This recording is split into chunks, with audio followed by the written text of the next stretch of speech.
Audience à la primature, Christophe Dabiré a reçu une délégation de l'ambassade des États-Unis et le contrôleur général d'État au Burkina. La qualité et le renforcement des relations entre Ouagadougou et Washington a été abordé. Question de sécurité alimentaire dans ce journal. Les résultats définitifs de la campagne agricole 2020-2021 ont été validés. C'était au cours de la première session 2021 du comité de prévention, donc de prévision plutôt, sur la sécurité alimentaire tenue ces derniers jours. Bonsoir à tous et bienvenue dans ce journal. Tout d'abord, le président du Faso est arrivé à Djibouti dans l'après-midi de ce 26 janvier. Visite officielle de 72 heures qui va permettre à Roch Kaboré et son homologue Ismaël Omar Guelleh de passer en revue la coopération bilatérale entre leurs deux pays. Le calendrier du séjour du président Kaboré prévoit en effet plusieurs activités, notamment un discours solennel à l'Assemblée nationale et la signature de 3 accords, dont l'un portant sur l'exemption de visa pour les passeports diplomatiques et de services. 18 janvier dernier, c'est au tour du Premier ministre de recevoir le rapport général d'activité de l'ASE-LC. 2 rapports d'activité 2018 et 2019 sont ainsi remis à Christophe Dabiré. Le rapport général d'activité 2018 est consacré sur le décret de procédure d'entente directe, la dette intérieure et les baux administratifs. Celui de 2019 met en évidence le travail effectué par les corps de contrôle administratif. Le rapport 2018 met le doigt sur les baux administratifs. Il montre bien que l'État est dans des situations de location de bâtiments qui parfois ne répondent pas aux conditions de travail. Et la recommandation forte qui a été faite est que l'État revienne à une politique de construction des cités administratives pour une plus grande efficacité de l'administration. De la même manière, nous avons évoqué la question de la dette intérieure, et notamment de la dette irrégulière, où il y a véritablement un problème, puisque dans la dette intérieure, la dette irrégulière est supérieure à la dette régulière. Donc il y a lieu d'apurer cette dette intérieure pour permettre un meilleur fonctionnement de notre économie. Autre rapport remis au Premier ministre mardi, celui de l'autorité de régulation du secteur de l'énergie. De façon générale, le rapport annuel d'activité fait ressortir une amélioration de la qualité du service du secteur de l'énergie au Burkina Faso. Cette année, nous disons qu'il y a une amélioration. En ce sens que, au niveau de la production, nous avons une augmentation de la production de près de 7%. Nous avons un moins de coupures. Nous avons un moins de délestage. Je pense que les consommateurs que vous êtes, que nous sommes, Sonabel, cette fois-ci, pour la 4e fois, elle n'est pas déficitaire. Ce qui dénote une amélioration au niveau de sa gestion, au niveau des sources d'énergie qui sont employées. Mais avant, Mariam Guy Nikema et Luc Marius Ibriga, le Premier ministre Christophe Dabiré a reçu l'ambassadeur des États-Unis au Burkina Faso. Entre les deux personnalités, il a été question de parler coopération bilatérale entre le pays des hommes intègres et celui de l'oncle Sam. Voilà, ce reportage donc fait le point de l'actualité. À la primature, le Premier ministre recevait une délégation de l'ambassade des États-Unis et le contrôleur général d'État donc du Burkina, remise de rapport d'activité 2019 pour l'autorité supérieure de contrôle d'État et pour l'ambassade américaine. Question de coopération entre Washington et Ouagadougou. Un reportage donc signé Michael Toukri. Le contrôleur général d'État, justement, est-il en droit de continuer d'exercer sa fonction plus de 5 ans après sa nomination? La question se pose car les nouveaux textes stipulent que le poste de contrôleur général d'État est soumis à un appel à candidature. Le contrôleur d'État, donc Luc Marius Ibriga, en parle sûr de son maintien à la tête de l'autorité supérieure de contrôle d'État et de lutte contre la corruption. Nous l'écoutons. Si vous prenez les nouveaux textes de l'ASE-LC, il est dit que le contrôleur général d'État est recruté par voie d'appel à candidature, désigné par le Conseil d'orientation de l'ASE-LC et ensuite nommé par le chef de l'État pour un mandat de 5 ans. Mais jusqu'à présent, les textes concernant les modalités de recrutement du contrôleur général d'État n'ont pas encore été adoptés. Ce faisant, en tant que contrôleur général d'État qui a été nommé sous la transition, tous les textes préparatoires ont été déposés auprès du gouvernement. Il appartient au gouvernement de prendre la décision d'adopter les textes pour qu'on lance le processus d'appel à candidature et de désignation du contrôleur général d'État. Sinon, oui, nous en avons parlé avec non seulement avec le Premier ministre, mais nous en avions déjà parlé avec le chef de l'État. Parce que quand le chef de l'État nomme le contrôleur général d'État, il est nommé pour un mandat unique de 5 ans. Donc, or, je suis dans ma sixième année. Je ne suis pas dans l'illégalité dans la mesure où les textes ne sont pas adoptés, les textes d'application ne sont pas adoptés. Si les textes d'application avaient été adoptés et que, malgré tout, je m'accroche à la branche ASE-LC, là, on dira que je suis dans l'illégalité et vous auriez pu, par vos écrits, me mettre à la porte. Mais pour l'instant, je suis disponible. Aujourd'hui, les textes d'application n'ayant pas été adoptés, à tout moment, il peut être mis fin à mes fonctions. Carnet d'audience du président de l'Assemblée nationale, Alassane Balaza Condé, a reçu ce matin une délégation de l'ambassade du Japon, des anciens présidents de l'Assemblée nationale, un sénateur français, également donc un centre parlementaire canadien. Toutes ces personnalités sont venues féliciter le président du Parlement pour sa réélection. On en parle dans ce reportage signé Tegawende Denise Zida avec la voix de Nelly Tapsoba. Les anciens présidents de l'Assemblée nationale sont venus féliciter Balaza Condé pour sa réélection en tant que député, mais aussi en tant que président de l'institution. Les échanges entre l'ancienne et la nouvelle génération de parlementaires s'est articulé autour de plusieurs sujets importants, selon le porte-parole des anciens présidents. Mais le sujet le plus marquant était celui relatif à leur statut et à celui des anciens premiers ministres. Nous avons abordé la question du statut des anciens présidents d'Assemblée et des anciens premiers ministres. C'est un débat qui date des années 70 et c'est un document, un texte, une loi qui avait été d'ailleurs examinée sous le président de l'Assemblée à l'époque, Roch Kaboré, qui l'avait reprise, ce que moi j'avais déjà fait ici. Et le texte avait été envoyé au gouvernement qui avait donné son OK. C'est en décembre 2012 que ça a raté parce que le texte est parti à la CAGI,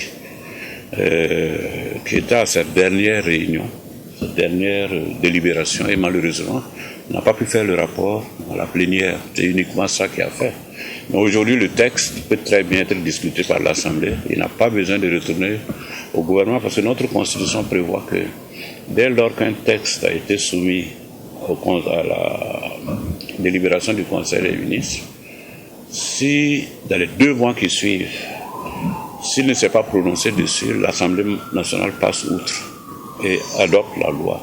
Et c'est à ce stade dont on peut très bien le faire aujourd'hui. Mais en fait, ce auquel nous tenons beaucoup, c'est que des personnalités qui ont été les deuxièmes personnalités de la République et qu'ils soient dans des conditions acceptables. Le président de l'Assemblée nationale a également reçu en audience le sénateur français Olivier Cadic. Il est également venu féliciter Alassane Balaza Condé pour sa réélection. Les deux hommes ont aussi discuté de questions telles que la réconciliation nationale. La lutte contre le terrorisme s'est aussi invitée au débat. Le sénateur français affirme que c'est main dans la main qu'on peut venir à bout de ce fléau. Dans ce domaine, il m'a dit quelque chose de très fort. Il m'a dit le Burkina Faso doit être une digue contre le terrorisme. Il ne faut pas qu'il passe ici. Menons un combat commun et que cet engagement aux côtés du Burkina Faso face au terrorisme, c'est un message. Nous leur avons porté des coups durs lors de l'année dernière et il faut impérativement continuer. Bien avant ces deux audiences, le président de l'Assemblée nationale a d'abord reçu une délégation de l'ambassade du Japon ainsi que le centre parlementaire canadien. Tous étaient là pour féliciter Alassane Bala Sakandé pour sa réélection à la tête de l'hémicycle. La Cour des comptes a rendu public son rapport 2019 ce 26 janvier. C'était lors d'une conférence de presse. Le document fait un contrôle de conformité des actions de structure d'un co public. Il présente également des recommandations pour une meilleure gestion dans les services publics. On en parle avec Djeneba Diallo et Abdoulaye Migné. Le rapport de la Cour des comptes fait le point de la gestion financière des structures contrôlées tout en mesurant leur conformité à la réglementation. Il ressort que des dysfonctionnements sont constatés dans la gestion des différentes structures. Il s'agit entre autres du CHR de Koudougou, du Conseil régional du Centre-Est et de la LONABé. Contrôle du CHR de Koudougou, il y avait des produits inflammables qui étaient entreposés avec des médicaments. Il y avait des infiltrations d'eau dans la salle d'entreposage des médicaments. Alors, comment faut-il qualifier ce manquement? La LONABé a accordé une subvention assez importante, plusieurs dizaines de millions, à une association de femmes de Bagré, qui sont des produits du riz, ils veulent décortiquer du riz et ils voulaient donc acquérir une machine, une décortiqueuse. Et plusieurs années après, les dames n'avaient pas encore eu cet argent, alors que la somme était débloquée. Le rapport 2019 de la Cour des comptes fait également des recommandations pour une meilleure gestion de la chose publique. S'agissant du fonctionnement des structures sous tutelle, la Cour a suggéré, entre autres, au gouvernement de veiller au respect de la réglementation générale des marchés publics.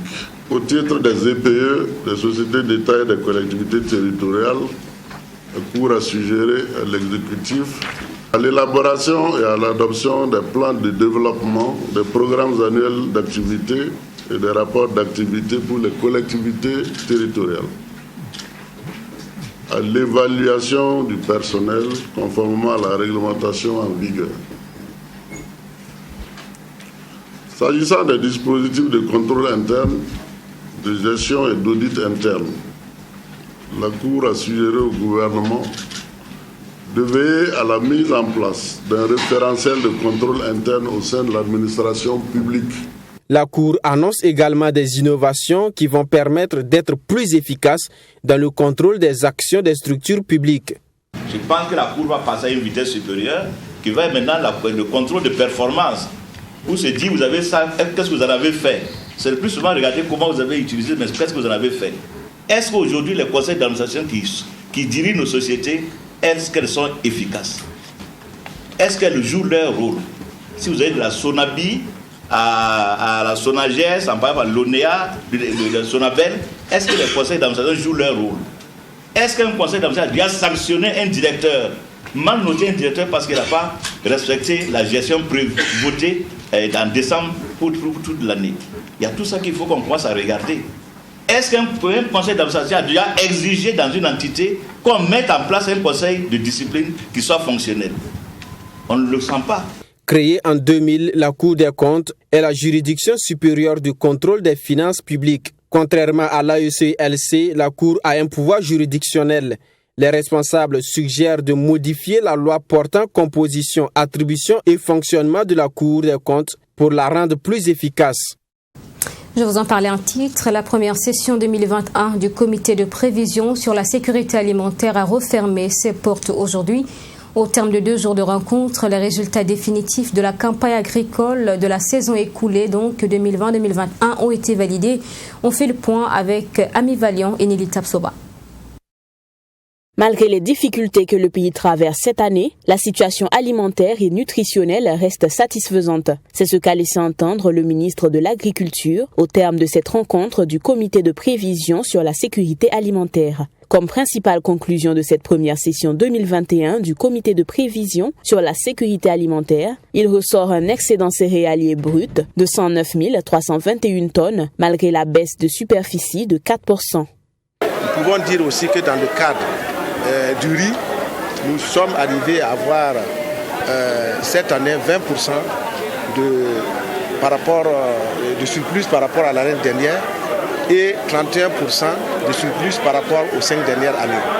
Ça veut dire quand même que cette année particulièrement, on a vu qu'il y a une baisse des superficies emblavées, notamment près de 181 000 hectares, soit environ 4% des superficies emblavées. Cependant, nous avons vu une augmentation de la production. Ce qui veut dire que c'est surtout l'appui qui a été apporté aux producteurs qui ont fait qu'il y a eu une augmentation des rendements. Au plan pastoral, il ressort une disponibilité fourragère pouvant couvrir 107% des besoins animaux. Malgré ces bonnes performances réalisées aussi bien dans la production céréalière, pour le ministre de l'Agriculture, des populations connaîtront une situation alimentaire difficile, notamment celle du Nord, confrontée à plusieurs facteurs de risque. Nous avons mis des mécanismes pour pouvoir, comme la SONAGED pour acheter, pour mettre en place des boutiques qui vont permettre aux gens de venir acheter les céréales, et cela à partir du mois de mars. Donc c'est pour dire que nous essayons de faire en sorte que là où il y a beaucoup plus de production, mettre en place des systèmes de stockage, de warrantage pour permettre maintenant de décongestionner et permettre maintenant d'aller vers les zones déficitaires. Pour faire face aux différents défis, la session a formulé une série de recommandations, notamment des mesures d'urgence à court et moyen terme. Ces recommandations seront transmises au gouvernement pour examen, selon Salif Ouetraoui. Le ministre d'État, ministre de l'Administration territoriale et de la décentralisation, s'est rendu aujourd'hui dans les locaux de la Brigade nationale de sapeurs-pompiers et de la Direction générale de la protection civile. Le ministre Perwende Sawadogo a voulu prendre contact avec ces deux entités qui relèvent de son ministère pour une bonne connaissance. On en parle avec Sanata Serré. Le ministre de l'Administration territoriale et de la décentralisation, dans les locaux de la première compagnie de la Brigade nationale des sapeurs-pompiers. Cette visite de Clément Sawadogo se veut une prise de contact avec les soldats du feu et vise selon lui à examiner l'état des lieux en matière de protection civile. Une visite qui a permis au ministre de toucher du doigt leur réalité. Après la BNSP, c'est la Direction générale de la protection civile qui a reçu la visite du ministre. La Direction générale de la protection civile est la structure qui gère dans sa globalité cette mission de protection civile. On peut dire que la BNSP est le bras actif. Donc j'ai voulu dédier cette journée de visite à ces deux entités. Nous sommes conscients du défi qui est le nôtre, qui est qu'à chaque fois qu'il y a une catastrophe, à chaque fois qu'il y a une situation qui peut porter atteinte à la sécurité, à la dignité humaine, il est nécessaire qu'immédiatement l'on puisse trouver une personne qui vient au secours. Et en général, ces personnes-là sont ceux que l'on appelle les sapeurs-pompiers, dont la devise est « sauver ou périr ». Vous voyez bien. Occasion pour la Brigade nationale des sapeurs-pompiers de soumettre au ministre leurs préoccupations. Des préoccupations qui sont notamment d'ordre matériel. Nous sommes un pays où la question des moyens fait toujours problème. Les priorités se bousculent et le budget de l'État n'arrive pas toujours à trouver ce qu'il faut pour que les structures fonctionnent avec beaucoup d'efficacité. Mais je dois quand même vous dire qu'il y a déjà eu beaucoup d'efforts. Quand on voit le potentiel en matière de logistique dont dispose la BNSP, quand on voit ce siège et le matériel dont dispose la Direction générale de la protection civile, tout ça n'existait pas il y a 10-15 ans. Le ministre de l'administration territoriale et de la décentralisation s'est réjoui de l'évolution des ressources humaines de la BNSP, qui de 600 hommes en 2010 est passé de nos jours à plus de 2000 hommes, dont 127 femmes. Clément Sawadogo a du reste réaffirmé au cours de cette visite ses encouragements aux soldats du feu pour le travail abattu au quotidien. Afin de ramener la paix et consolider la cohésion sociale au Burkina, la coalition Jam pour la paix et la cohésion sociale a recommandé, entre autres, la promotion des mécanismes traditionnels de résolution des conflits, le pardon et toutes les valeurs qui élèvent l'humain. Ce discours a été fait face aux populations de Bobo-Dioulasso. Détail dans ce reportage signé Joseph Koudougou, notre correspondant. Dans le cadre de sa tournée, la caravane de la coalition Jam pour la paix et la cohésion sociale a marqué une halte dans la ville de Bobo-Dioulasso. Cette caravane a réuni les leaders communautaires locaux de la région des Hauts-Bassins pour mener des réflexions sur la notion du vivre ensemble. À l'issue d'une demi-journée de discussion, une déclaration a été formulée à l'endroit des autorités administratives afin de répondre aux besoins de la sécurité. Aujourd'hui, nous venons de recevoir la déclaration, dite déclaration de Bobo-Dioulasso, une déclaration dans laquelle il y a de fortes recommandations. Nous avons pris l'engagement au nom du gouverneur de transmettre ces recommandations à qui de droit. Et nous avons pris l'engagement nous-mêmes, pour tout ce qui est au niveau local, de nous atteler à mettre en œuvre ces recommandations de concert avec tous les acteurs, les religieux, les coutumiers, et tout l'ensemble en tout cas des acteurs au niveau de notre région, pour que nous puissions ensemble voir dans la même direction et pouvoir amener la paix et la cohésion sociale dans notre région et dans le Burkina tout entier.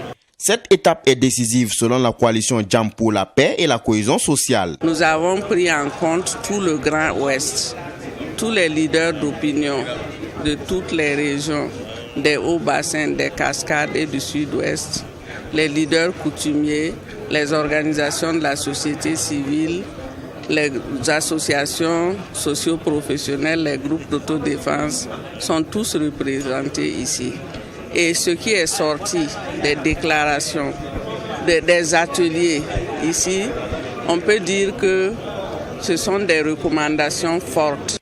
Parmi ces recommandations, les points spécifiques ont été élaborés pour l'étape de Bobo-Dioulasso. On a demandé par exemple le retour de tous les exilés politiques pour qu'il y ait la paix et la réconciliation. On a aussi demandé à ce qu'au niveau national, tous les critères de choix des candidats au poste électif soient révisés afin que des personnes de mauvaise moralité ne représentent pas le peuple à l'Assemblée nationale. La coalition Jam pour la paix, à travers cette caravane, dit être confiante pour le retour de la paix au Burkina Faso. Cette caravane, faut-il le rappeler, fait suite aux rencontres tenues dans 6 autres régions du Burkina Faso. La Direction générale des impôts DGI a effectué sa 6e rentrée fiscale jeudi dernier à Banfora, dans les Cascades. Cette rentrée fiscale s'est intéressée à la digitalisation de la gestion domaniale, foncière et cadastrale pour une sécurisation foncière au service du contribuable. Conférence donc de presse à l'occasion, précision avec Joseph Koudougou. À l'ordre du jour de cette rentrée fiscale 2021 de la Direction générale des impôts dans la région des Cascades, le bilan de l'année 2020 et les défis pour 2021. L'année fiscale 2020 qui vient de s'achever a été assez éprouvante pour les finances publiques, les contribuables et le personnel de la DGI à cause de l'impact négatif de la situation sécuritaire et sanitaire. En effet, sur une prévision annuelle de 843 milliards, la DGI a recouvré 860 milliards pour le budget de l'État, soit un taux de réalisation de 101,9%. Pour les budgets des collectivités territoriales, 30 milliards ont été recouvrés sur une prévision annuelle de 34 milliards, malgré la suspension de la perception de certains impôts locaux en raison de la maladie de la COVID-19. Au titre des actions majeures qui ont fortement contribué à l'atteinte de ces performances de recouvrement, on retiendra le dynamisme insufflé par l'équipe dirigeante, la dématérialisation des procédures fiscales, la promotion du civisme fiscal, le renforcement de la lutte contre la fraude, l'amélioration de la gestion domaniale, foncière et cadastrale. 6e du genre, cette édition a été placée sous le signe de la digitalisation de la gestion domaniale, foncière et cadastrale pour une sécurisation foncière au service du contribuable. Et pour l'année 2021, des nouvelles mesures fiscales seront en vigueur. L'année 2021 sera incontestablement celle des grands défis pour la DGI. En effet, elle devra s'atteler à mettre en œuvre les mesures nouvelles de la loi de finances et surtout recouvrer 944 milliards, soit plus de 100 milliards par rapport à l'année 2020. Pour réussir ce challenge, nous devons redoubler d'ardeur à la tâche, réajuster nos méthodes de travail et nos comportements. Toutefois, il est certain que nous avons besoin de l'accompagnement de nos partenaires, que sont les contribuables et tous les usagers de nos services. Pour 2021, les actions qui seront menées seront orientées vers l'amélioration du service aux contribuables. La poursuite de la digitalisation et le renforcement de la communication seront deux axes majeurs. Et puis avant de refermer ce journal, les 23 et 24 janvier dernier, le festival de Silmigou avait lieu sous le thème de la réconciliation. Réunir les fils et filles donc de la localité autour d'un idéal qu'est l'union sacrée, c'est l'intention qui a donné lieu à la mise en œuvre donc de ce festival de Silmigou qui aura tenu toutes ses promesses cette année selon le comité d'organisation. On en parle avec Serge Boideau dans son reportage. La réconciliation, c'est le maître mot de ce festival qui se veut un cadre d'échange, de partage et de rencontre entre les fils et filles de Silmigou. Pour cette deuxième édition, les petits plats ont été mis dans les grands pour la réussite de ce festival. Je peux dire qu'on remercie le bon Dieu d'avoir nous donné ce jour, parce qu'il y a eu 2 jours de festivités. Dieu merci, depuis hier jusqu'à aujourd'hui, on n'a pas entendu qu'il y a eu de couac, donc on remercie Dieu pour ça. Et maintenant, je remercie tous ceux qui ont œuvré avec moi à ce que ce festival déroule bien. Pour moi, je peux dire que c'est satisfaisant. Du moment qu'on n'a pas constaté d'incident majeur, je peux dire que c'est une réussite. On remercie les chefs coutumiers, les partenaires, on remercie le Silmigou Nava, le promoteur lui-même, et d'avoir donné sa confiance sur ma modeste personne, de présider le comité d'organisation. Pour le parrain de cette deuxième édition, la cohésion sociale et l'union des fils et filles de Silmigou est le maître mot qui justifie sa présence à cette édition. Cela veut dire que le festival de Silmigou est un festival qui permet à ce que les fils et filles de l'arrondissement puissent se retrouver au sein du village de Silmigou, si je peux m'exprimer ainsi. Donc nous nous sommes dit qu'accompagner ce festival serait une très grande chose qui fera en sorte qu'il y ait quand même une cohésion au sein de l'arrondissement numéro 8. C'est pour cela que la première édition nous avons accompagné, et également la deuxième édition qui consacre également les 1 an de ce jardin. Nous sommes certains encore intéressés pour accompagner ce festival-là, qui est un grand rendez-vous pour tous les membres de l'arrondissement, et également les autres arrondissements qui sont autour de 8. Et vous avez également qu'il y a Tanga de Souri qui est à côté. Donc c'est réellement un grand rendez-vous que nous offre ce festival. La deuxième édition de ce festival rime avec le 1 an du Jardin national Naba-Tigré qui est par ailleurs promoteur du festival. Une occasion pour lui de décerner des attestations de reconnaissance et des prix à plusieurs personnes qui se sont distinguées par leur travail au cours de l'année précédente. Et voilà pour ce journal. Merci à vous de l'avoir suivi. Merci de nous être fidèles tous les jours. Je vous donne rendez-vous demain 20h. Bonsoir.